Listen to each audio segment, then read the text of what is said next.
I welcome you all to my channel once again. I am by name Daniel Elisha Avakav, and this is my YouTube channel, The Shy Talk, where I talk about sensitive issues relating to life, religion,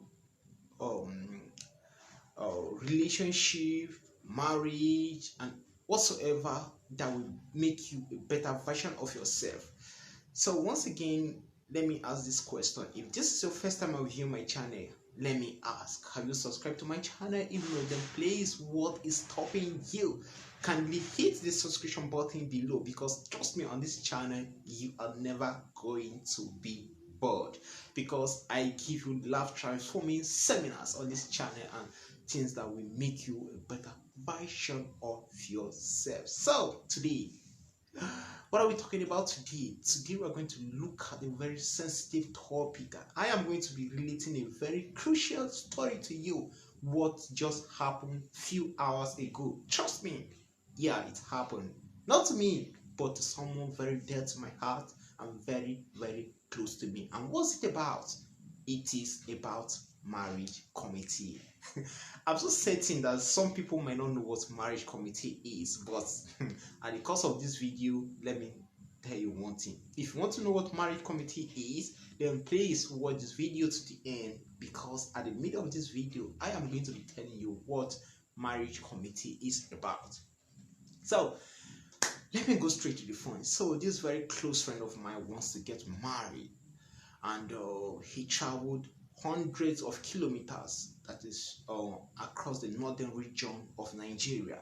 He traveled from a particular state to another. Let's say if you are living in the United States, let's assume he traveled from California to either Philadelphia or any other part of the United States, just to go and see a committee that is responsible for handling his marriage, or let me say his intended marriage.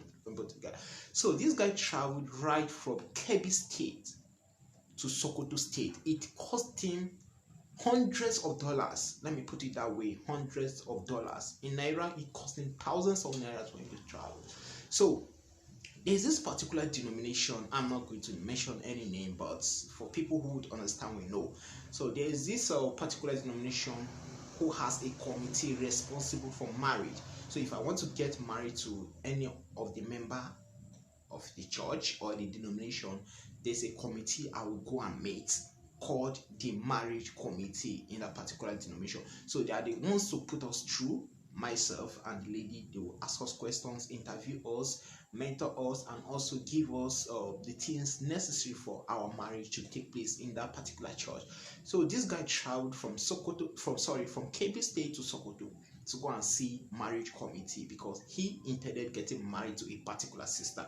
So on him getting there, a few questions was asked, questions upon questions upon questions. So it got to this point that he was asked that, has he spoken to this particular lady?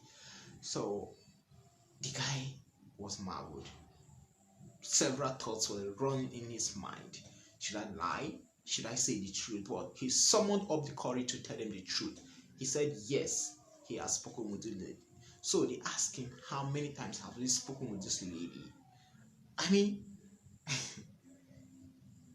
I can't recall his question, but his response to it was that yes, I've spoken with this lady about my intention, like I've made my intention known to you. So unfortunately for this guy, well, maybe supposedly he knew the outcome of what is going to happen, he should have lied. I'm not sure about that, because I know he wouldn't have lied just as he did, even if he knew the outcome. So they asked him, have you spoken with this lady? The guy was like, yes, I've spoken with this lady. So the next thing, just marriage committee people would do is that they were so furious with the guy, so sad, and why would he speak with the lady? They are the ones responsible, and the first people he should have come to meet before going to say any word to the lady, that they are the ones to approach the lady for him, not him going to meet the lady. So to cut the long story short, the guy who traveled from Kebbi State to Sokoto State ended up being placed on discipline. So how did that happen? Let me try to paraphrase or quote exactly how they said it. They were like, for you doing this, we have placed you under discipline. So the guy was just so marveled and disturbed. So he asked them a question, or some few questions, let me put it that way. He was like, how long is this discipline going to last? Their response was like, we don't know, but you just obey us first. So, and what were the conditions they gave him? That he should never, ever have any connection with the girl, no call, no text message, no nothing with that particular day until the people responsible for placing them on discipline calls them and tells them that you are no longer on a discipline now, so you can go ahead with your courtship. That is when they will open the communication line. I know, okay, fine.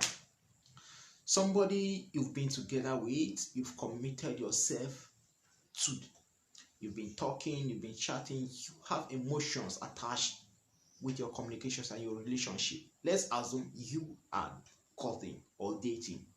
Let me put it that way.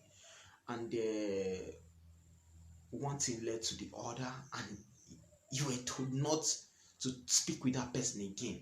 Like, trust me, you guys both are in mutual understanding, and another external party is telling you not to ever speak with such a person again. A religious leader, let me put it that way. I don't know what their reason may be for saying this, but well, if I were to be the one, if I were to be my friend, I wouldn't allow that to happen to me, because I can't just see myself.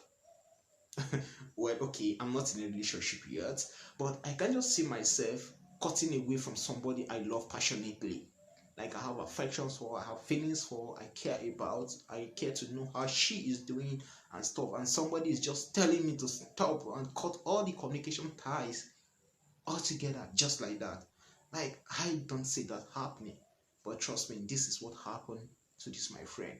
And while discussing with him yesterday, we spoke at length. We started our discussion, I think, about an hour or so. It ran through the dead of the night, close to, I think, about 12 a.m. or so thereabouts, before we ended the discussion and everybody went to bed. So he told me that it was very difficult for them to handle. It is very difficult for them to handle this, because the lady is finding it difficult to cope with this. She sent him a message and she deleted it back, trying to force herself. This is barely 2 days into what just happened. No, let me say 3 days into what just happened. And trust me, if you were to be the one, let me throw this question out to you. Would you permit this to happen? And what would be your reaction? Let me hear that in the comment section. Before I proceed, let me ask, have you subscribed to my YouTube channel? If not, then what is stopping you? Kindly hit the subscription button below and let me know your say about this particular topic I'm talking about. And another thing I want to end this video with is this. Okay, fine. I made a post yesterday on across my social media platforms. I was like, okay, fine. What religion has really done to us has made a lot of people run away from religion, has caused so many people to be atheists, not to believe in God, in the existence of God. But trust me, God does exist. Yeah, he does exist. And for you saying God does not exist, it's so unintelligent of you to make that statement. Yeah, because God does exist. And I believe in the existence of God. And I believe in the existence of Jesus Christ. So let me ask you this question. Are you part of the people who have been doubting to, run away from religion, existence of God, peradventure, or maybe probably because of the way a particular religious leader has behaved to you? Well, there are some doctrines in our denominations, across our denominations, that are not biblical, such as this doctrine of marriage committee. Because when the servants were sent to go and fetch a wife for Isaac, that is Rebecca, I didn't see any committee being set up by a particular group of people that, so they must come and approach this committee. Only the consent of the lady was sought out. They were like, will you go with this guy? She said yes. And that was how it was doing. And when Isaac saw her, he was like, wow, he loved her. And Isaac loved his wife. So these are the things we should believe. So making life difficult and inconvenient for people I don't feel it is right.